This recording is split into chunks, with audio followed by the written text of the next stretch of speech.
یہ کہانی ہے اس نبی کی جن کی زندگی کا ہر لمحہ انسانیت کے لیے ایک پیغام ہے، جنہوں نے تنہائی میں رہ کر امت کو روشنی دی۔ ماں کا سایہ 6 سال کی عمر میں اٹھا، اب باری تھی دادا کی۔ چلیے سنتے ہیں۔ جب پیغمبر محمد صلی اللہ علیہ وسلم کی والدہ حضرت آمنہ کا وصال ہوا، آپ صرف 6 سال کے تھے۔ اس کے بعد آپ کے دادا عبد المطلب نے آپ کی ذمہ داری اٹھائی۔ عبد المطلب مکہ کے مکھیا تھے، پورا شہر ان کا احترام کرتا تھا، لیکن جب بات محمد صلی اللہ علیہ وسلم کی آتی تو ان کا مزاج ہی کچھ اور ہوتا۔ میرے اس پوتے میں کچھ خاص ہے، ایک دن یہ پوری دنیا کو روشن کرے گا۔ کچھ ہی سال گزرے تھے کہ عبد المطلب بیمار پڑ گئے۔ جب انہیں احساس ہوا کہ اب وقت قریب ہے تو انہوں نے اپنے بیٹوں کو بلایا۔ انہوں نے کہا، میرے بعد محمد صلی اللہ علیہ وسلم کی پرورش ابو طالب کرے گا، کیونکہ وہی سب سے زیادہ ان سے محبت کرتا ہے۔ پیغمبر صلی اللہ علیہ وسلم صرف 8 سال کے تھے جب عبد المطلب کا انتقال ہو گیا۔ ان کے جانے سے پیغمبر صلی اللہ علیہ وسلم ایک بار پھر تنہا ہو گئے۔ 6 سال کی عمر میں ماں کا سایہ، 8 سال کی عمر میں دادا کا سایہ، دونوں اٹھ گئے۔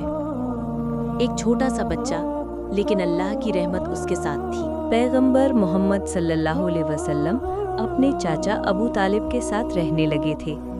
ابو طالب غریب تھے، لیکن انہوں نے کبھی احساس نہیں ہونے دیا کہ وہ محمد صلی اللہ علیہ وسلم کے لیے بوجھ ہیں۔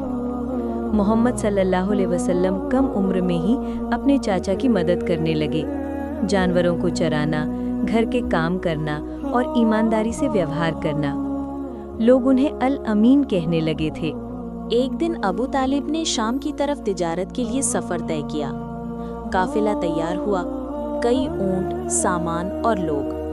محمد صلی اللہ علیہ وآلہ وسلم نے بھی سفر میں جانے کی اچھا جتائی۔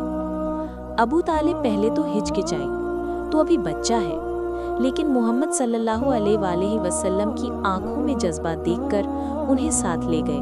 یہ سفر آسان نہیں تھا، کبھی تپتا سورج، کبھی ٹھنڈی راتیں، لیکن محمد صلی اللہ علیہ وسلم سفر میں پریشان نہیں ہوئے۔ ان کے سلیقے، نرمی اور سمجھداری سے سب پربھاوت ہوئے۔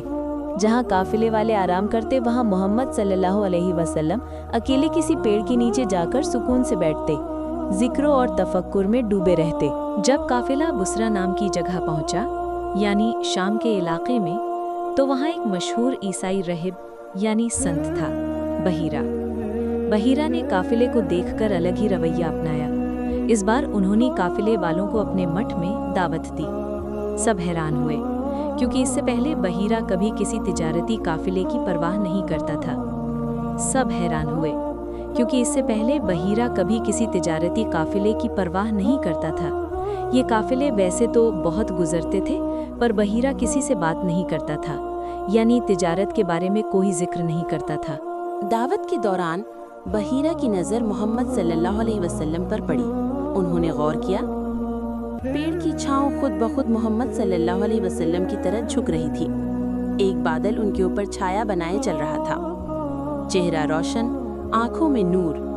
بحیرہ نے کچھ سوال پوچھے، ان کی عمر، بچپن، عادتیں۔ پھر انہوں نے ابو طالب کو الگ لے جا کر کہا، یہ بچہ کوئی عام بچہ نہیں، اس کی نشانیاں ہماری کتابوں میں درج ہیں۔